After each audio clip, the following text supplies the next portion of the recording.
So, good afternoon, everyone who joined us today for this session, and welcome to the fifth day of Startup India Innovation Week. This is an innovation week that we celebrate across the country with different incubation centers, the startups. The idea being that this is the eighth year of Startup India, and the growth that we've seen over the last 8 years has been phenomenal, and we celebrate this week to celebrate that spirit of entrepreneurship that has made this growth possible over these 8 years, right? I remember we started 8 years back. The number of startups we had in this country was somewhere close to 400 or so. Today we stand north of 1 lakh startups in this country, and this journey has been, to say the least, incredible. And today I'm joined by two very esteemed panelists, Dr. Mrityunjay Suar, uh, who is joining us from, if I'm not wrong, Bhopal, sir. Yeah, I'm from Bhopal, and at the moment I'm in Bhopal. I say At the Bhopal. moment, he's in Bhopal. And I'm joined by Dr. Aswathy Asokan Ajitha. So, to briefly just introduce both my panelists here, Dr. Mrityunjay is the CEO of the Incubation Center at Kalinga Institute of Information and Technology, KIIT. He is the chairman of Bhubaneswar City Knowledge Innovation Cluster Foundation, which is an initiative of the Office of the Principal Scientific Advisor to the Government of India. He's also the Director General of R&D and Innovation at KIIT University in Bhubaneswar, India. Uh, and Dr. Aswathy Asokan joins us from IIM Amritsar. She is an assistant professor at IIM Amritsar, and she has completed her PhD jointly from the Indian Institute of Technology, Madras, along with Curtin University, Australia. And her specializations lie in the field of marketing, and her current work focuses on the service encounters, technology interface encounters, and service quality uh, with regards to different companies and organizations. So before I move on to the Q&A session, and before I sort of discuss the different details on how to nurture entrepreneurship within academic institutions, what I would like to do is to just give you some time to speak about your own journey. What has your journey been so far? I mean, I spoke about what Startup India has done over the last 8 years, where we started, where we are here.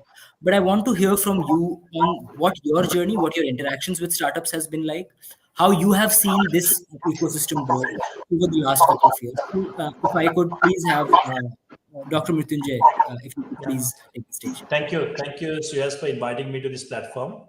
So good to be here, talking to many of you. So I come from eastern part of India, the city called Bhubaneswar, the state of Odisha, and from a private university called KIT. The journey has been quite encouraging. Just for all of your information, we are one of the India's largest technology business incubator, and grown from nothing was there in 2009 and 10 with the support of DST, little support from DST, and today we are the one of the 10th center of excellence in incubation, and grown from no company to today almost more than 430 odd companies, and these companies are doing good, and many of them are our own students. Now, why I'm saying, because incubation is the buzzword everywhere, but we have never taken this as a project. We have taken this as a mission mode to create the ecosystem, and that's why, although being from the eastern part of India, we could really come up with one of the very unique incubator, which is focusing on 100% on manufacturing. So we are one of the, I think we are the one in the country who can say manufacturing based incubator. All companies building new products. So luckily supported by all agencies, be it DST or BIRAC, MSME, TDB, Defense, IDEX program, you name, I think we have it. So this is what we have grown from existence to excellence. And journey has been quite, of course, a lot of challenges, but I think we could convert them into opportunities. And not only we are now in Odisha, but we are expanding into all the 8 states of Northeast and the eastern region of India. On behalf of BIRAC, we have set up a regional center, which is looking after all the East and Northeast states bio-entrepreneurship program.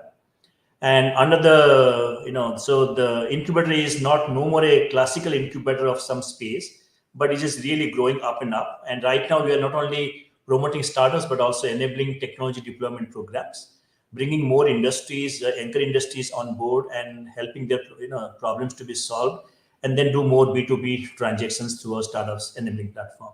So this is what our journey has been, and we are very happy to be, play the mentor role of an incubator and helping a lot of incubators in the East and Northeast to grow. And today I am at ISER Bhopal to work with the ISER Bhopal community to build one of the exciting platform here as an incubator. Thank you. Thank you so much for that introduction, sir. Dr. Aswathy, if I could please have your introduction as well, and what your journey has been like over the last couple of years. Yes, so thank you, Suyash, and thank you, everybody here. So, yeah, so I am basically, I would call it as a beginner here, like me as well as my institute. So, we just started setting up, we are in the process of setting up an incubation center and all those things. So, where we started was like we are from Punjab, which has a lot of like MSME and startup clusters. So that's where we started thinking like how can we actually contribute to the society? Because usually when an IAM or an IIT set up, that's majorly about how you kind of develop the society at large. So that's when we first thought about coming up with a conference. So rather than going with the typical MBA conference setup, we thought like we will get into something where we kind of contribute to the major clusters in and around, where we can bring the practitioners and the academicians and the students on the same boat with the government in, so that we will be able to make an impact. So it all started with the conference ICMM, which is going to happen. The third one is going to happen the coming weekend actually. So when we initiated that, so it's majorly international conference on management of MSME, and we have an institute from University of Maryland actually collaborating with us this time from the front of entrepreneurship. So from that point, when we got in touch with the ministry, that is where we learned a lot more about the incubation center. How can we, rather than having an inactive innovation cell, which is exclusively for co-curricular activities by students, we wanted to build something which is going to help the society at large. So we started with the first one, the host instituteship, which we brought in. So we just recently got selected for that, and we don't want it to be a dormant cell. So we started working on it, and if you know, it's kind of like first 5 years of an IIM is actually mentored, and the next after 5 years only we get a director. So in the first tenure of a directorship, so that is when this all came into existence, and then we started on. And right now in my journey, so I am actually part of the seed fund disbursement, which NIT Jalandhar is actually taking part. So actually it's there. So I am just an expert panel member. So we are into doing all these things, and we also started with the programs where we can upskill the entrepreneurs with the way that we can, like Dr. Mrityunjay has said. So we are a management institute. So our contribution may be from a technology front, or how to actually make whatever you have brought to a product. So that's a place where we can actually help. And so we are trying to actually come up with programs which can help upskill different entrepreneurs which is around. And that's pretty much where we are right now. We are planning to do a lot more in the future. We don't want to just be a four-wall innovation cell. So, yeah. Thank you. Thank you so much for that, ma'am. So, what I want to discuss first is whenever we speak of entrepreneurship, particularly with regards to academic institutions, the first question is whether it should be part of the curriculum, whether it's an extracurricular activity. How do students take up entrepreneurship? Is it something that is taught? Is it something that they pick up on their own? Is it something that the institute facilitates? Is it something that the students sort of create cohorts and groups and learn from their peers? So if I could have your opinions on this, Dr. Mrityunjay, particularly from your experience, do you believe entrepreneurship should be part of the curriculum that is taught to students formally? And if yes, then what do you believe is the right way to structure that curriculum, and how should entrepreneurship be included in this curriculum? Great, thank you. It's a great question. I'll tell you about me Being in science as a classical scientist, I was at Zurich, ETH Zurich, quite a famous place, world ranked maybe eighth or ninth. But what I learned from there in doing science, apart from doing science, entrepreneurship model. So I think this should be part of the curriculum. Everybody must should go through the entrepreneurship course curriculum. They may not build enterprise, but the enterprising mindset is very important. Wherever you go for a company job or you do something of your own. You may not have your own startup company, but this mindset is very, very interesting. So I'll go for it because when I look at our institution in KIT, what they have been doing now, we have been running several cohort. In fact, tomorrow I'm going from here, Bhopal to Bhubaneswar. Of course, you have a National Startup Day, and thanks to Startup India for nurturing a large number of startups in the country. We are now Catch Them Young program, going to schools, inviting them, running programs for them. Let's say 500 students tomorrow participating from 50 different schools. Man, if it should be practically, deployable in all the schools at the very early stage, I think they will create a different processes platform where they will go for any jobs or anywhere they do. I think their mindset will be different, more towards how can I contribute, how can I grow. So the concept of growth, the concept of scalability, the problem statements never comes to our mind in our curriculum.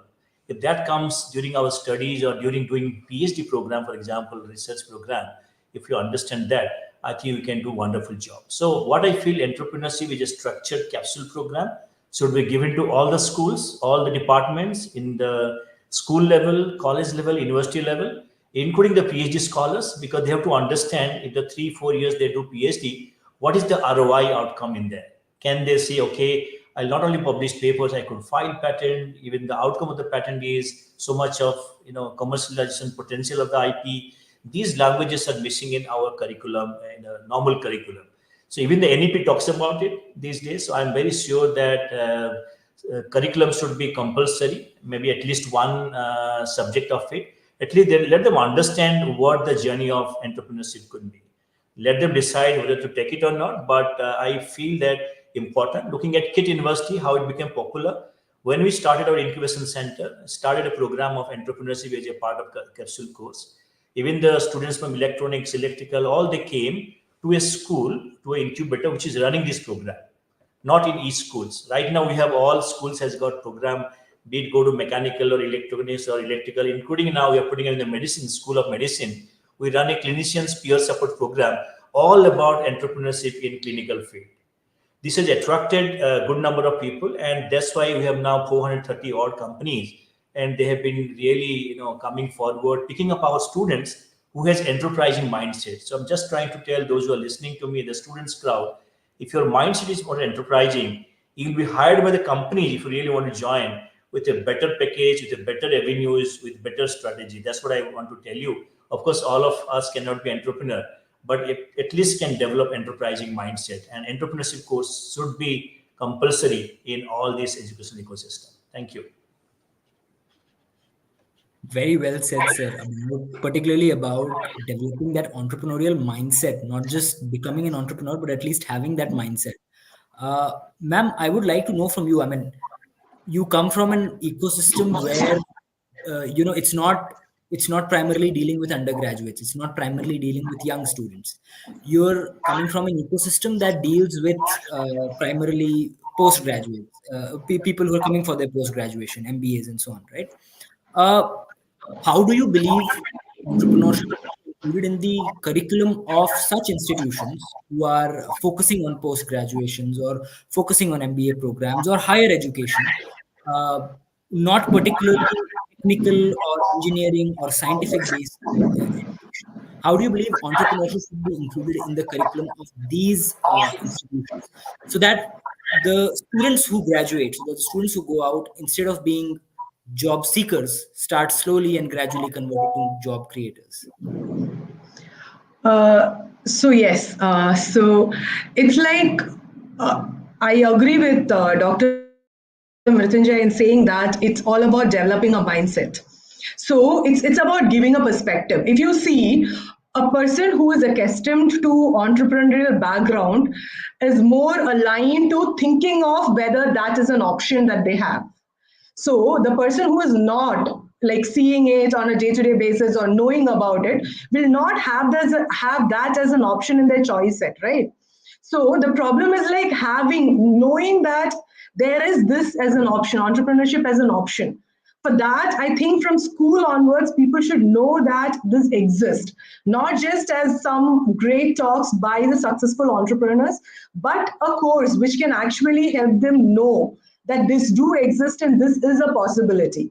One. Second is like whether it is graduate or postgraduate. Again, it come back to the that orientation, because see, like the students. So if I am talking about the students who come to MBA school, so all they are looking for is working in a big corporate, because we are actually oriented towards developing managers who fit well in a corporate world, right? So we having an entrepreneurship subject or a cell. So we do have clubs who actually do a lot of things. So right now we are coming up with an e-summit and all that. And also we do have programs which is related to, courses which is related to entrepreneurship.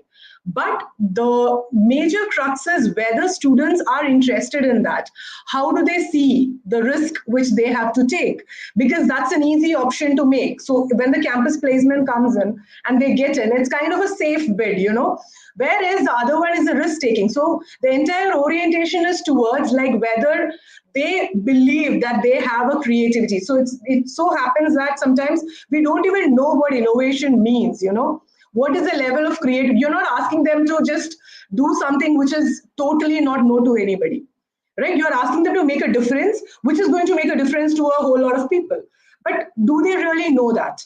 And whether they see it as an opportunity? How are we actually making them grow in taking risk and all that? So I would say, with respect to whom I am teaching right now, I would say most of them are not risk takers. So they're not ready to we are doing something wherein like they're not really ready to believe in their abilities and all that. So in that case, that entire lens of entrepreneurship and what all comes with it, whether the risk-taking ability or the problem-solving skill, whether they are critical thinkers, so this has to be developed. If it can be a part of an incubation cell or something, rather than coming as a curriculum which comes as a subject, if we have an incubation center, and this is a course offered by an incubation center, because I come from IIT Madras, I can clearly say we have one of the biggest incubation center there. So it's kind of like whether students are going in. So as a PhD scholar, how many times have I visited? Whether I had an orientation, whether my PhD outputs are oriented towards an entrepreneurial development, or is it going to help a corporate? So this sensitization has to happen much early, and it has to keep on continuing. And for that, I would say, irrespective of any graduate or postgraduate programs, this has to be a part of it. And having said that, even if we are oriented towards the corporate, we are developing them towards a corporate world, what happens is there are students who really come in thinking that they want to become an entrepreneur, they want to learn. So they might already have an idea in their mind and they would want to learn. So they would have already thought about everything, but one of the team members should know businesses so well so that the person can actually help it start off well. So there are students who are coming in like that. It's not like they're not there, but are we standing as an institute who is helping that students as well, rather than one or two? Are we oriented towards that particular do we really have that orientation of developing entrepreneurs? Maybe it is less in number, we cannot actually have a lot of entrepreneurs. So are we really doing that? Whether we are having like around 20 students who is being actually nourished to become an entrepreneur, that's a question. So the perspective is really important, and it has to be introduced much early in their life. Thank you so much for your answer, ma'am. Now, when we speak of introducing entrepreneurship in academic institutions, the curriculum might be a necessary condition, to say the least, right? So when we say introducing entrepreneurship, we also have to build an ecosystem around entrepreneurship within an educational institution. So, sir, coming to you first, uh, how do you think such an ecosystem is built in a technological institute? I mean, starting right from giving the entrepreneurial know-how to technological labs that may be required, to academic sort of support that is required to students who are building up these startups. Whether you think they are more motivated to work on product-based startups or service-based startups, particularly coming from a technological institution, how do you think this ecosystem should be built to promote entrepreneurship in such institutions? Good. Thank you. I think Madam Ajitha mentioned about orientation program. That is one important, because you have to really orient themselves to think at least towards entrepreneurship. Now, coming to your question, how do you create such ecosystem in the ecosystem in an institution like us and involving students, entrepreneur?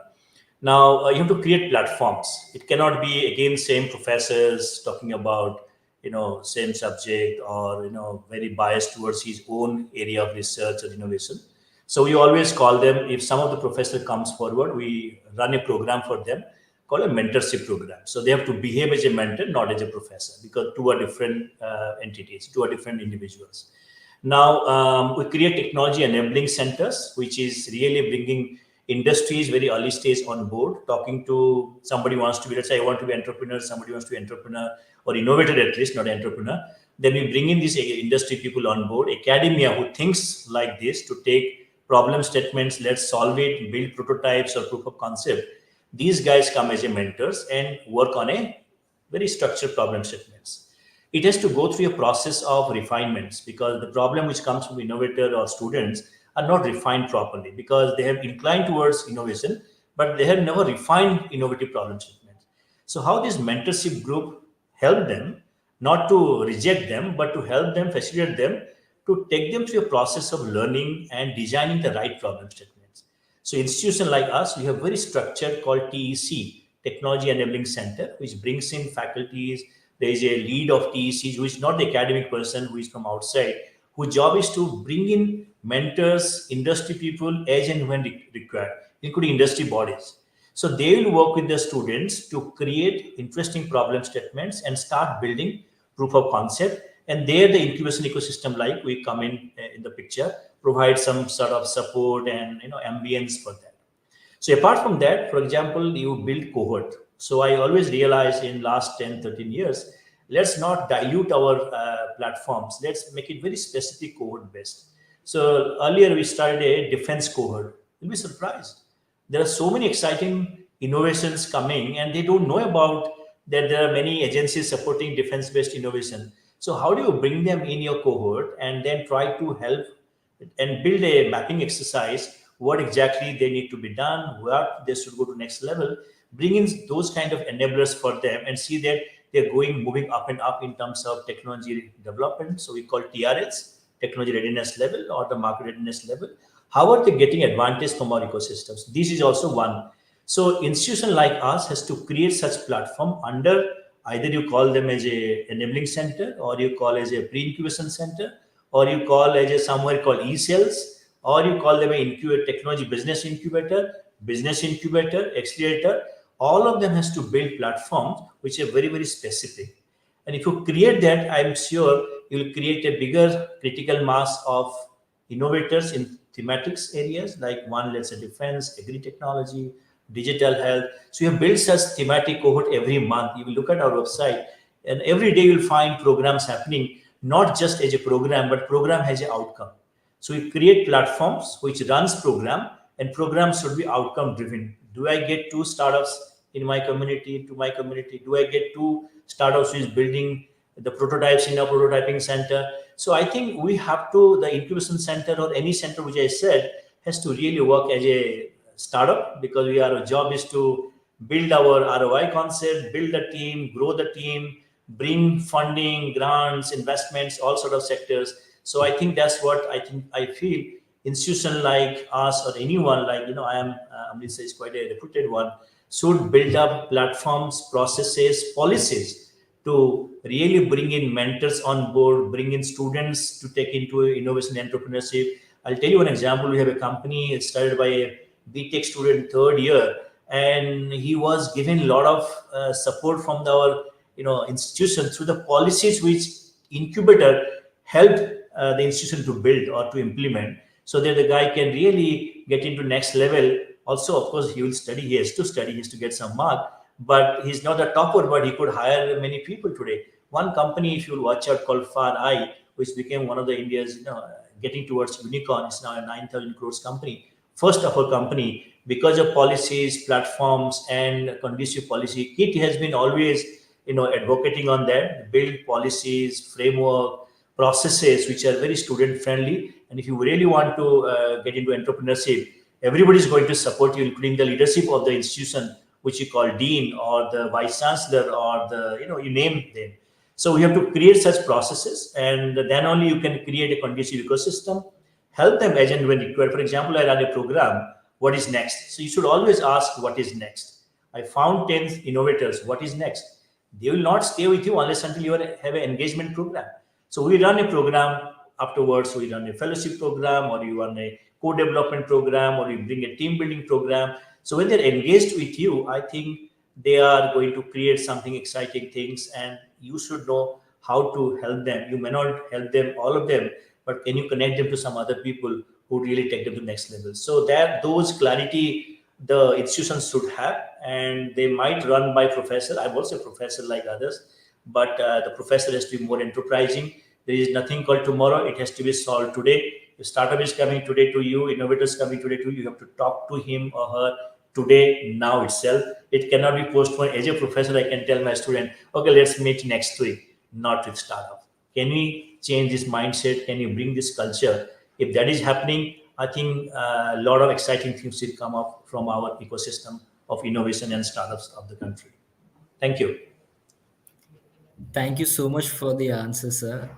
Ma'am, I would pose the same question to you, but a bit differently.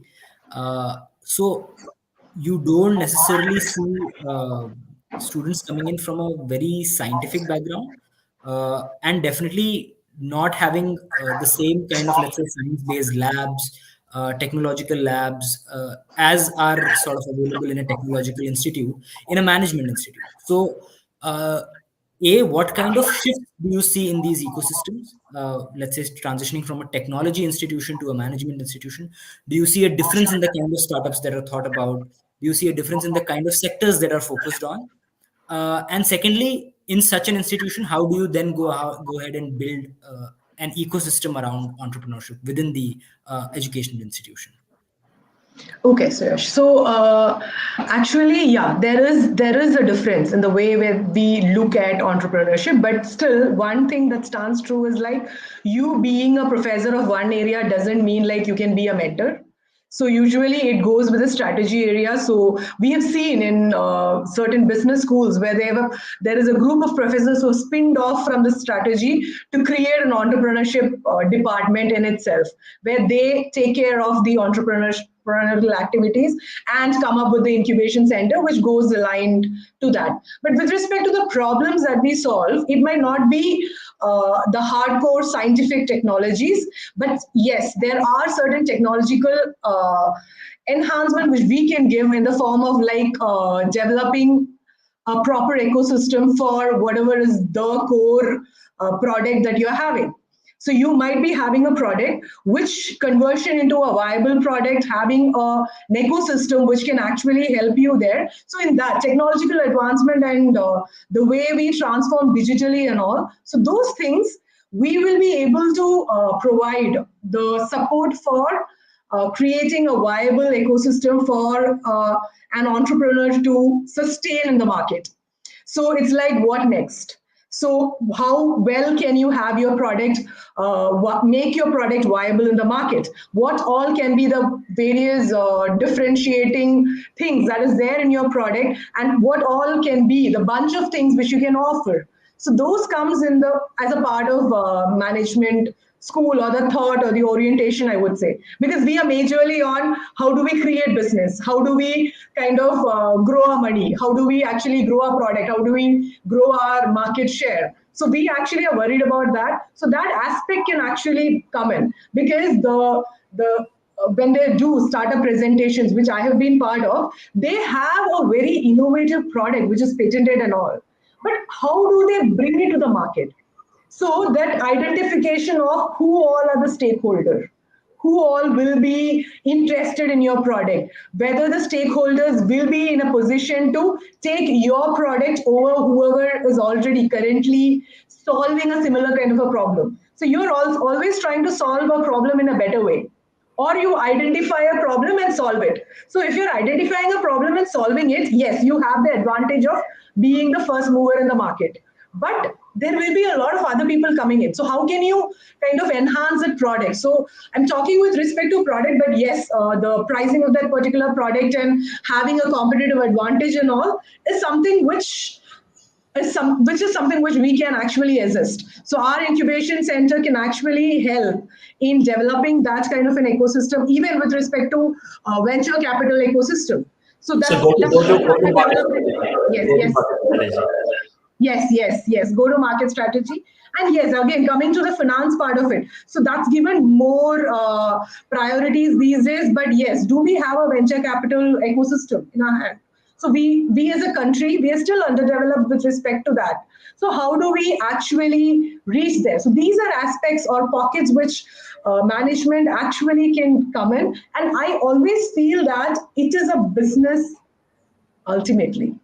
So there should be right amount of industries coming together. So if there is technology, there will be a combination. It's always interdisciplinary. So there will be science, technology, and you will have management put together to make it a viable product which can sustain. Sustenance is very, very important, because you can't just come in, you have that one product, you'll be so happy, and in no time you'll be like out of the market. So out of the market. So that should not happen. So that orientation part in that will be the aspect that we will be looking forward when we are trying to help people. And again, growing the market.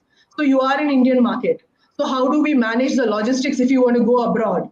You want to export your product. Do you have a market out there? So how do you learn that there's a market out there, and we will get enough incentive for selling it there that our profits are going to be better. So yeah, so these are the fronts that I would say management come in as one of the part, I would say. Yeah, thanks. Thank you so much for those points. Uh, so, another aspect of building entrepreneurial ecosystems in educational institutions is the linkages that educational institutions have with the industry, right? Which is your corporate side, people who come in with research projects, with funding for different kind of programs, whether it's funding startups, whether it's funding research on particular sectors in particular fields. So, sir, coming to you first, how do you see the academia industry partnership going forward, and how do you see it particularly channeling itself into promoting entrepreneurship? How does that factor play into the entrepreneurial growth? Yeah, so good one, because he'll tell you, if you ask the successful incubators in the country and abroad, it's always they're always pro industry, because I have realized sitting in Odisha, not having much of industry except the minerals and mining, but we could really onboard industries from Hyderabad, Delhi, Mumbai, Bangalore, Pune.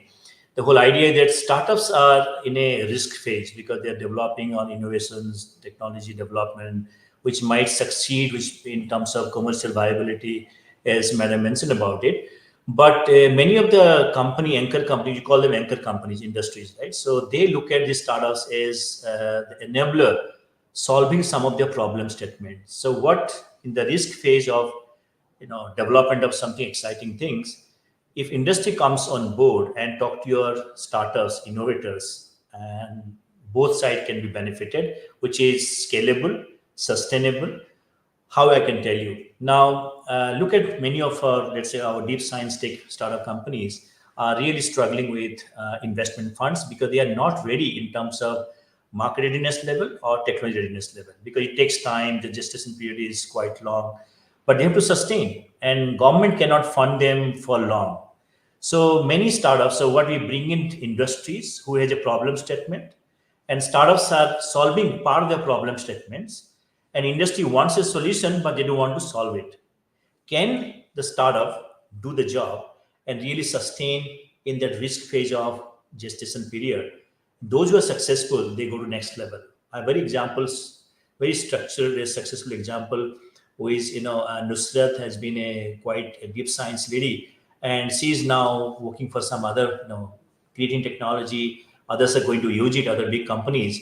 Can it happen? So industry onboarding and incubation is very, very important. Not only they bring problems for to solve to make, some little business transactions, but they bring such experience of, let's say, 30 years, 40 years experience, and they have learned the hard way. Those experience, they got the experience. If that is given to the startup in a nutshell, in a, let's say, in a packaging, the right packaging in an hour's time, I think startup can move faster. So what we do, we bring cohort-based mentors which are coming from industries. And these industries also always say, I have such problem statements, I really look for solution. Can the startup do it? I'll give you an example. I may not disclose the company name, a Mumbai-based big pharma company. So we transferred technology to the company, and the company had 5 more problem statements.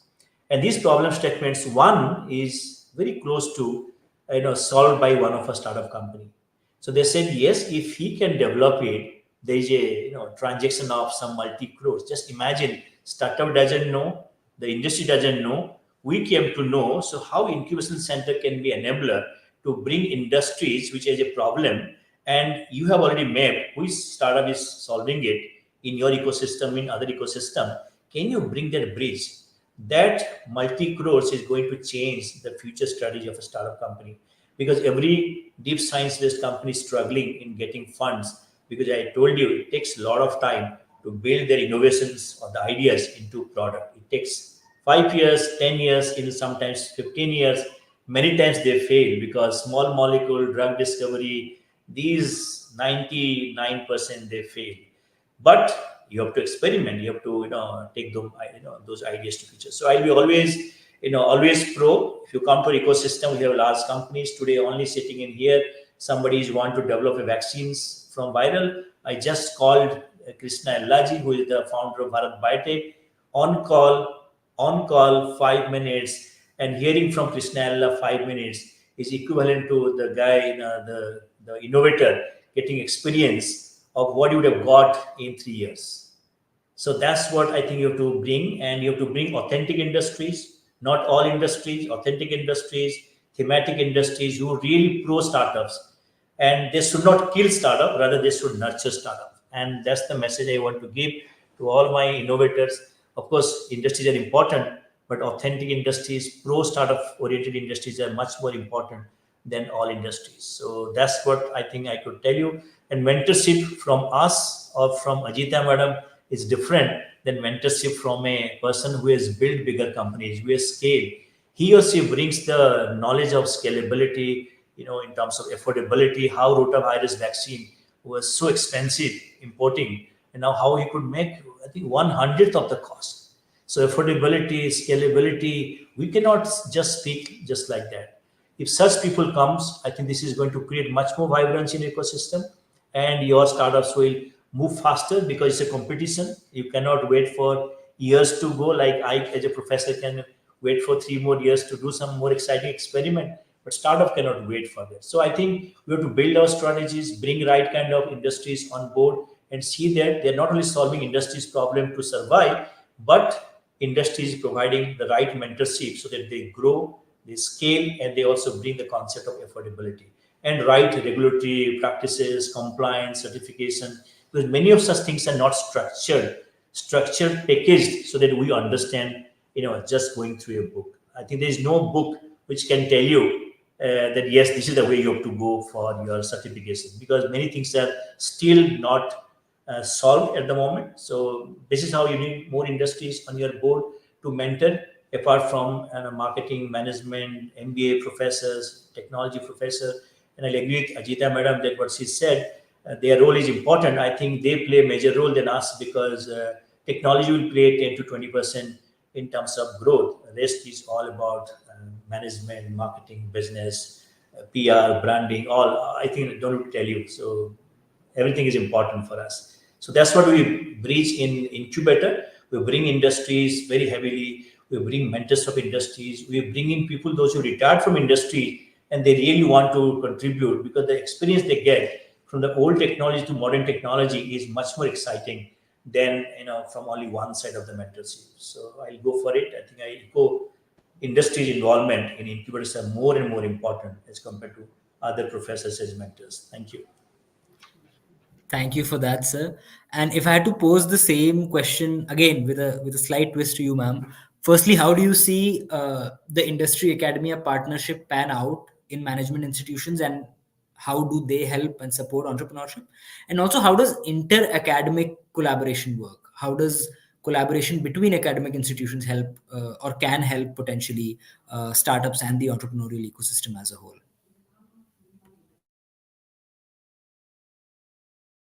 So I would want to start with the first point which we started, like orienting people towards, or the students or the kids towards this entrepreneurship. So it's kind of like whether you already tell the from the childhood, whether you already tell them that you can get the resources and the information from somewhere. So how many of the engineering students or the MBA students, graduates or postgraduates or PhDs, how many of them know like where to get the fund from? Who all are there to support your fund? Who all is there to support your technology? So I come from biotechnology background. So I'm a biotechnology bachelor's and a bioinformatics master's before all this. I was teaching also. So it's like, so I can see myself and my friends at that point. Okay, so it's kind of like, how do we know that which ecosystem is going to help us? So if I have a technology, so when I talk about biotechnology and bioinformatics, so informatics, it's basically technology which is not a wet lab, it's a dry lab.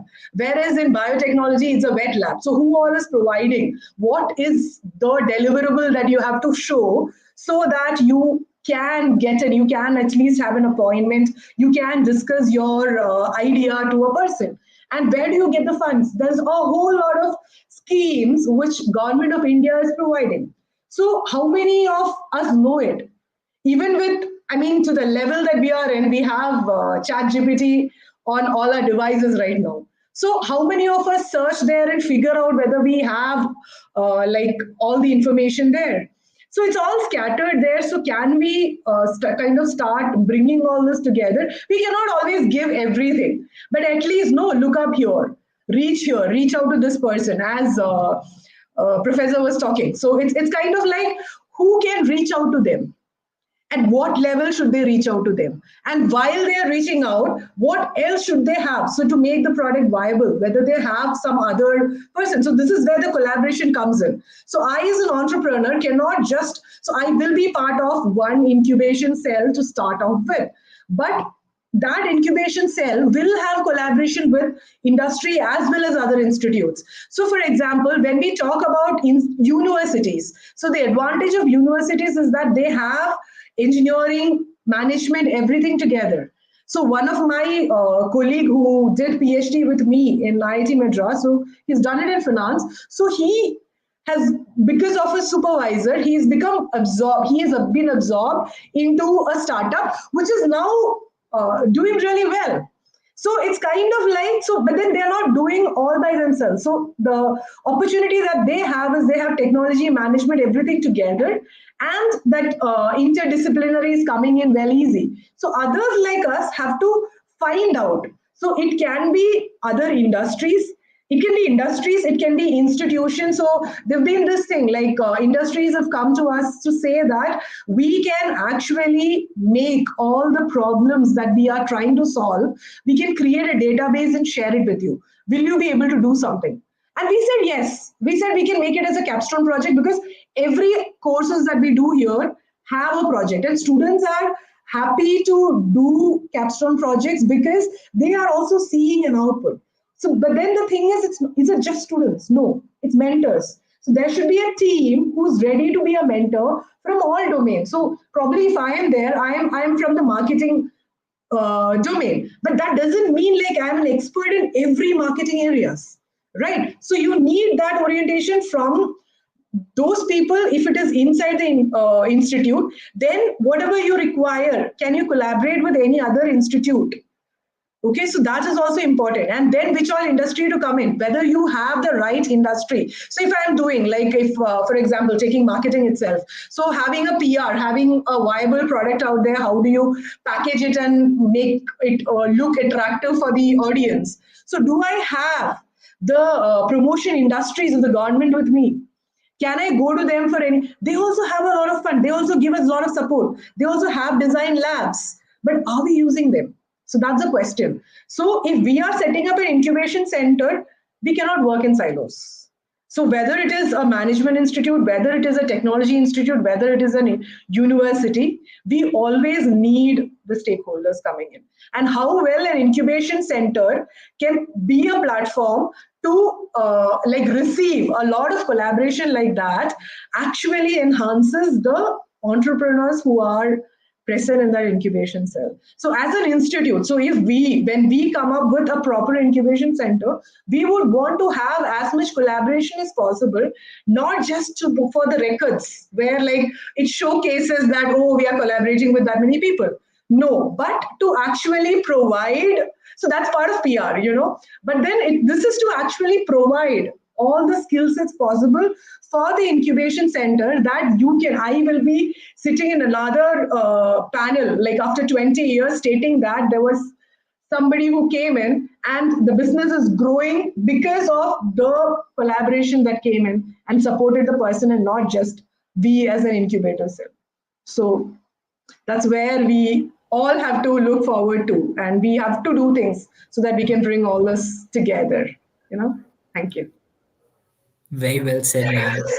Now, before I bring in the audience questions, I just have one final question of my own to ask you. The both of you have spent quite some time in academia now, right? And what that also means by definition is that you've seen the current batch or the current generation of students who are coming up, what we call studentpreneurs. You have seen the kind of zeal they have, you've seen the kind of energy they have.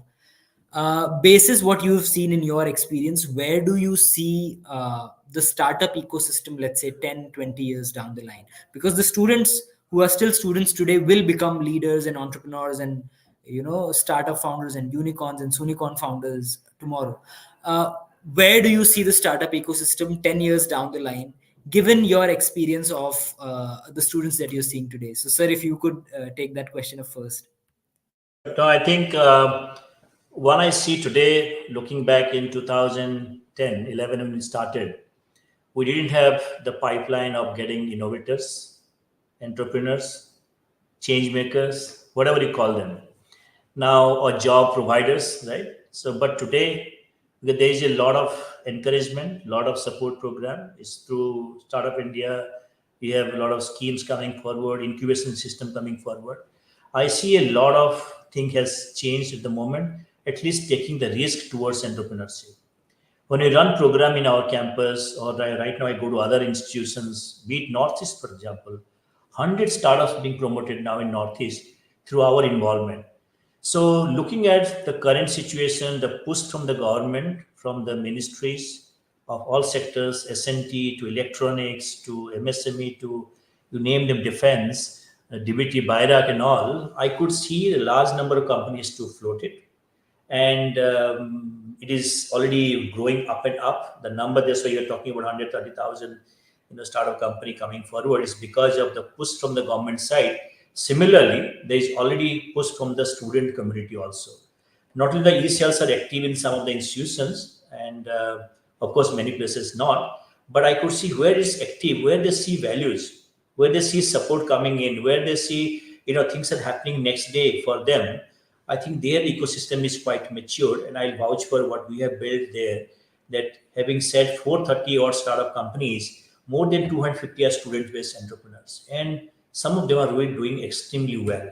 So when they become the success stories, when they're telling the stories, what they have built today, having let's say 600 employees coming forward, and they've employed, that has changed the whole pipeline for us. And I could see down the line more and more such entrepreneurs going to come forward, because when we started, we thought things will not happen that great way in Odisha. Today, we are considered one of the largest, 430 odd companies with more than 260 odd student-based startup companies.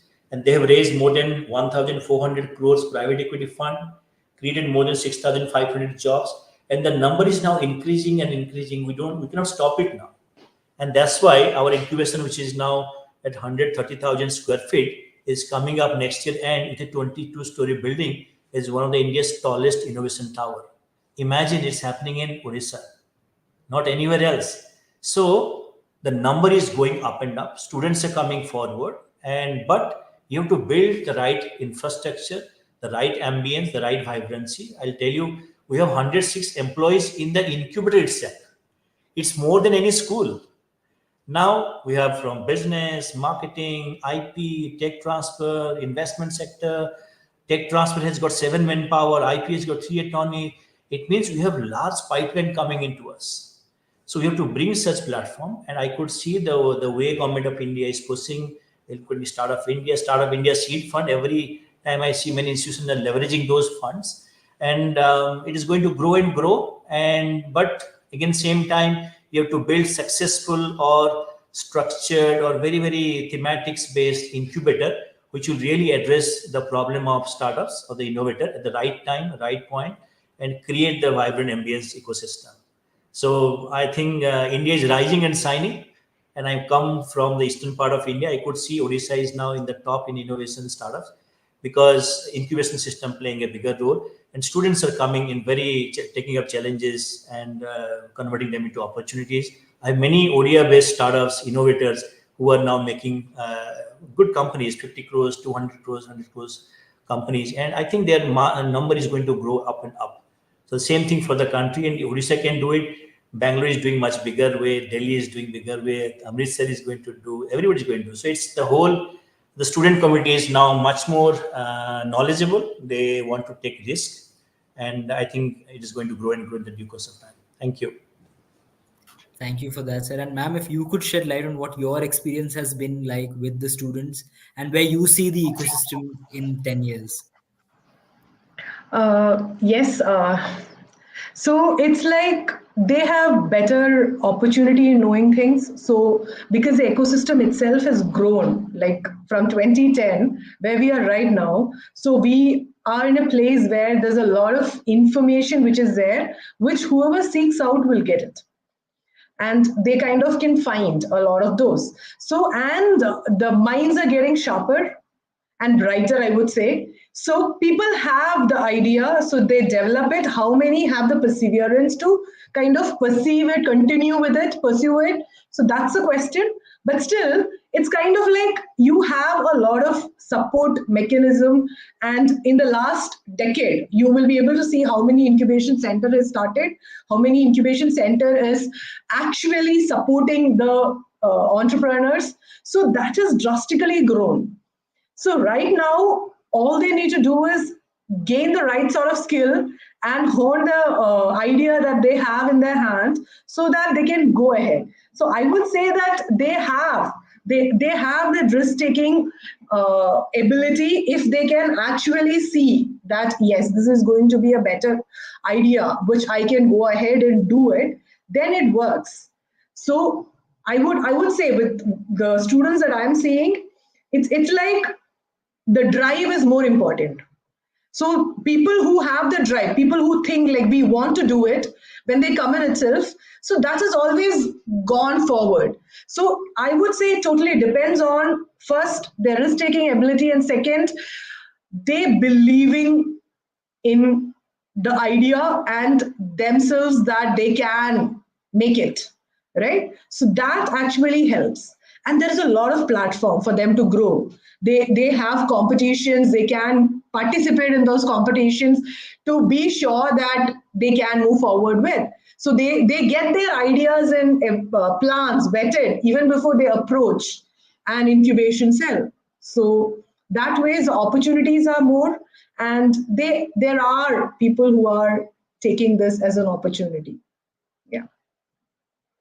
Thank you. Thank you for the response, ma'am, and thank you to both of you for this engaging discussion. What I'll do now is I'll quickly take 2 to 3 audience questions as much as time would permit. The first question is for you, sir. Although most of the questions that I put out from the audience I would want both of you to give your inputs, your respective experiences on those points. But the first question is specifically for you, sir. Swaroop Roy is asking, how do we connect to incubation provided at Odisha by Mrityunjay, sir? Good. I think you should Google Kid Technology Business Incubator. You go through them. You have everything. Everything is transparent. You see who is looking after what ideation program, incubation program. Everything is structured. I think you can contact us. You also Google Mrityunjay Swar. You'll find all my coordinates. Nothing is hidden. Today in the age, you have all information. So write to us. It's on the website how to reach us. Once you write, I assure 24 hours somebody is going to respond to you and it will be connected to someone. So, thank you for that, sir. The next question is, to nurture young minds, it is important to sow the seed of entrepreneurship at an early age. How can that attitude be built by parents or guardians? So, I Very think what good. they're trying to ask is, how do we get the parents onboarded Yeah, onto the process, because they usually have inhibitions about I letting their know. children go for startups. Right. So as I said, I'll give you one example from my side. I'm, let's say, promoting innovation and entrepreneurship in the schools. So the school kids ask what your kid is doing.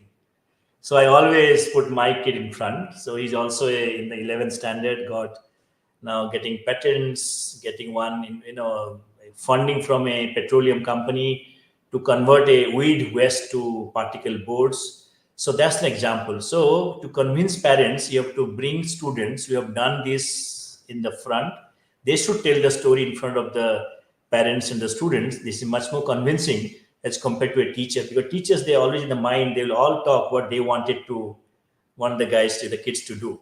So I think you have to create those examples, and this is part of our program, because we run Catch Them Young program, where you bring the innovators from the school level who has built something. It has gone to next level, maybe in a patent, in terms of some little money funding they got. Of course, two of them got investment funding also at a very early age. Can they bring and tell their stories? Can they come and tell their stories? So those platforms we have built, not as a model of incubation, but as a model of encouragement, igniting their minds. So never, after my maybe 4 or 5 years, you'll see them coming back to you. So you have to prepare all your platforms in such a way that you are creating pipeline in every programs. That's why I'm saying, so this is one of them. Talk to the parents, and many parents, they are now coming forward and giving money to our incubator to help their kids to understand and go through the process of prototype development. That's what I think. Things have changed. I think I can tell all of you. So just try, keep on trying this. I feel you can help sensitize the parents as well, like make them read or see, watch things which is there. So, I mean, in a way that you are also sensitizing whatever you are reading, just talk to them, tell them what it is from the time that you started having an interest on it. So, sensitizing them also makes a whole lot of difference, because they might have been a risk taker themselves, but they don't want their kids to be taking all sorts of risks. So you have to kind of see, it's majorly your drive, right? If you really want to do it, you convince all the stakeholders. So you really have to plan and do it accordingly. So from what stage, how can I actually approach them and tell them that these are happening? And as professor was telling, like, take cases and tell this person, their parents are this, and still they're allowed, so this work. In your language, it's called case study. Yes, So now it's what I'm case saying to study. you is, those who are listening to me, funding is never a problem in our country. At any Yeah. age, even if you're at 10, 12 years of age, the many scheme exists, from the Inspire program to Sitare program to fellowship program of EIR of DST or SIP program of BIRAC or EIR of METI. I think every ministry, including AICT, everyone is putting funding to promote innovations, nurture innovation, promoting entrepreneurship. So I'll be those who are listening to me. Money is never a problem in your country in terms of grant and support. It's all about mindset. It's all about how you want to take the challenge. If that is done well, everything is going to fall in place. We have, I think, more than 1,000 incubators in the country. Some are at very beginning, mid stage, very mature stage, but you have all platforms ready. People are waiting for you, but where are you? So I think you have to get in those business and do experiment during your academics. Like my son is doing, I can disclose, one big petroleum company is going to put 3.4 crores to 11 standard students ideas. Of course, we brought in many enablers for him, but this is how system develops. You cannot do everything alone. So how ecosystem helps today my son, tomorrow somebody else. So this is you have to go to the right place and talk to them, and talk to them. Don't get into much of the other. Of course, you can do WhatsApp or Google and all, but these are very important to build for yourself. Thank you. Very well said, sir.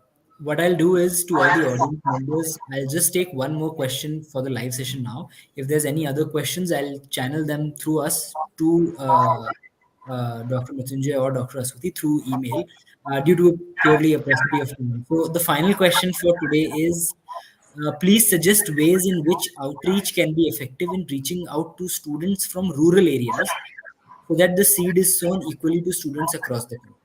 Basically, how do we get students from tier 2, tier 3 cities, rural areas into this umbrella of entrepreneurship in the country? So I can tell you what we do. It's already documented. It's on our webpage. We run boot camps. We run hackathon camps. We generally go to bit deeper pockets. So with the government of Odisha, we run a program. Because why with government? Because it's always interesting to work with government, because they also have mandate, but we bring the via and means to make it much bigger. So let's say with Startup India or with the Startup Odisha, we run programs, reach out to 30 districts with a plan. So we reach out to these interior plans with the ambassador program. So we create the mentors first, the ambassadors first of the local institutions. So they know what you want to achieve after this program. After that, so they come to our ecosystem. We train them for 2-3 days, which we sponsor. Then we send them back to their own ecosystem. With government, we run a program called boot camps or startup yatra, IDSM camps, whatever you call them in different formats. And reach out to them. You'll be surprised. A place called Kalahandi, which is many of you know, is not known for very good reasons. Exciting ideas comes from there. Seven innovations we are supporting from Kalahandi, which is never known for innovations, because they have mindset. Probably they understood, they took it so seriously, the boot camps or the ideation camp or the hackathons or the yatra, so seriously as compared to somebody who's sitting in a metro city. So we have platforms. So that's why incubators are created, not just for one region. They reach out to many other places. We have outreach plans. We have reaching out to the institutions or very local organizations. Even we build mentors there. So I think look out for those programs. Talk to your state government, the district collectors also. I'd be very happy to know that the district collectors are running these programs now. So they're inviting to a college, to a school, and looking at ideas. There's ideas in camp happening. Corporates coming, that our CSR should bring in more local innovators to solve the local problems. Just imagine thought process from all the sectors is changing, all the stakeholders is changing now. So I think you have to reach out. Incubators are now doing their job. You have to do your job. See that both are, participating and then taking it further.